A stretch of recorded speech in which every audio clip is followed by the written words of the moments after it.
హైదరాబాద్ రవీంద్ర భారతిలో నిర్వహించిన శ్రీ పరాభవ నామ సంవత్సర ఉగాది వేడుకల్లో ముఖ్యమంత్రి రేవంత్ రెడ్డి పాల్గొని రాష్ట్ర ప్రజలకు నూతన సంవత్సర శుభాకాంక్షలు తెలియజేశారు. ఈ సందర్భంగా కొత్త పంచాంగాన్ని ఆవిష్కరించిన ఆయన వేద పండితుల పంచాంగ శ్రవణంలో పాల్గొని రాబోయే ఏడాదిలో రాష్ట్ర భవిష్యత్తు మరియు ప్రజాక్షేమం గురించి తెలుసుకున్నారు. తెలంగాణ సీఎం రేవంత్ రెడ్డి నాయకత్వంలో తెలంగాణ గద్దర్ ఫిల్మ్ అవార్డ్స్ 2వ ఎడిషన్ ఘనంగా జరిగింది. హైటెక్స్ కన్వెన్షన్ సెంటర్ లో జరిగిన ఈ వేడుక సినీ సాంస్కృతిక రంగాల సమ్మేళనంగా నిలిచింది. భారతీయ సినీ పరిశ్రమకు చెందిన ప్రముఖ రాష్ట్ర నాయకులు కలిసి తెలుగు ప్రతిభను ఘనంగా సత్కరించారు. ఈ వేడుకలో మెగాస్టార్ చిరంజీవి, కమల్ హాసన్, కింగ్ నాగార్జున, అక్కినేని అఖిల్, నాగ చైతన్య, రష్మిక మందన, ఖుష్బూ సుందర్ వంటి ప్రముఖులు ఈ వేడుకలో పాల్గొన్నారు. తెలంగాణ అసెంబ్లీలో వందే మాత్రం ఆలపిస్తున్న సమయంలో ఎంఐఎం ఎమ్మెల్యేలు బయటకు వెళ్లడంపై కేంద్ర మంత్రి బండి సంజయ్ తీవ్రంగా మండిపడ్డారు. దేశంలో ఉండేవారెవరైనా వందే మాత్రం పాడాల్సిందేనని, ఈ విషయంలో ఎంఐఎం తీరును స్పీకర్ కూడా ప్రశ్నించలేని పరిస్థితి ఉండటం దురదృష్టకరమని పేర్కొంటూ దీనిపై ముఖ్యమంత్రి రేవంత్ రెడ్డి స్పందించాలని ఆయన డిమాండ్ చేశారు.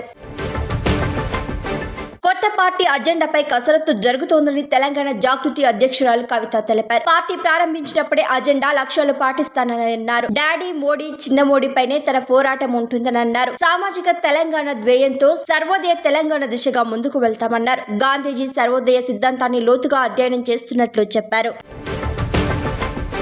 ఖతార్లోని ప్రపంచంలోనే అతిపెద్ద ఎల్ఎన్జీ ప్లాంట్ రాస్ లఫల్ పై ఇరాన్ జరిపిన దాడి భారత్ ను తీవ్ర ఆందోళనకు గురి చేస్తోంది. మన దేశపు గ్యాస్ దిగుమతుల్లో సుమారు 40% వాటా ఖతార్దే కావడంతో ఈ పరిణామం వల్ల దేశీయ పారిశ్రామిక, విద్యుత్ ఉత్పత్తి రంగాల్లో గ్యాస్ వినియోగంపై పెను ప్రభావం చూపే ప్రమాదం నెలకొంది. అమెరికా ఇరాన్ యుద్ధం 3వ వారంలోకి ప్రవేశించిన తరుణంలో డొనాల్డ్ ట్రంప్ యంత్రాంగం వేలాది మంది అదనపు బలగాలను పశ్చిమాసియాకు తరలించేందుకు సిద్ధమవుతోంది. ఇరాన్ ఆర్థిక వెన్నెముకైన కర్గ్ ఐలాండ్ ని స్వాధీనం చేసుకోవడం మరియు స్ట్రెయిట్ ఆఫ్ హార్ముజ్ గుండా చమురు రవాణా సురక్షితం చేయడం లక్ష్యంగా ఈ భారీ మోహరింపు జరగనున్నట్లు రాయిటర్స్ కథనం పేర్కొంది. మెగాస్టార్ చిరంజీవి ఉగాది పర్వదినాన సరికొత్త సేవా కార్యక్రమానికి శ్రీకారం చుట్టారు. బ్లడ్ బ్యాంక్, ఐ బ్యాంక్ ద్వారా ఇప్పటికే లక్షలాది మందికి సేవలందిస్తున్న ఆయన భవిష్యత్తులో పేద పిల్లలకు నాణ్యమైన ఉచిత విద్య అందించడమే తన ప్రధాన లక్ష్యమని ప్రకటించి మరోసారి తన ఉదారతను చాటుకున్నారు. హైదరాబాద్ బులియన్ మార్కెట్లో బంగారం, వెండి ధరలు బుధవారం సాయంత్రం భారీగా పతనమయ్యాయి. ఇది కొనుగోలుదారులకు ఉగాది గిఫ్ట్ గా మారింది. ఇరాన్ పై అమెరికా దాడి చేసిన తర్వాత బంగారం ధరలు 2 లక్షలకు చేరుతాయని అంతా భావించారు. అయితే ఇది అనూహ్యంగా బంగారం ధరలు భారీగా పడిపోయాయి.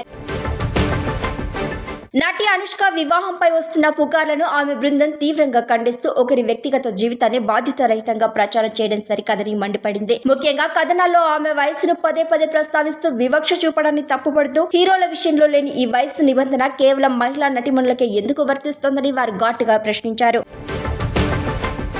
దురంధర్ 2 చిత్రం బాక్సాఫీస్ వద్ద సరికొత్త రికార్డులను సృష్టిస్తూ బుక్ మై షోలో గంటకు 1.09 లక్షల టికెట్ల విక్రయంతో పుష్ప 2 పేరిట ఉన్న రికార్డును అధిగమించింది. గత ఏడాది 1,350 కోట్లు వసూలు చేసిన మొదటి భాగం తరహాలోనే ఈ సీక్వెల్ కూడా వీకెండ్ లో భారీ కలెక్షన్లతో భారతీయ సినిమా రికార్డులను తిరగరాయడం ఖాయమని నెటిజన్లు అంచనా వేస్తున్నారు.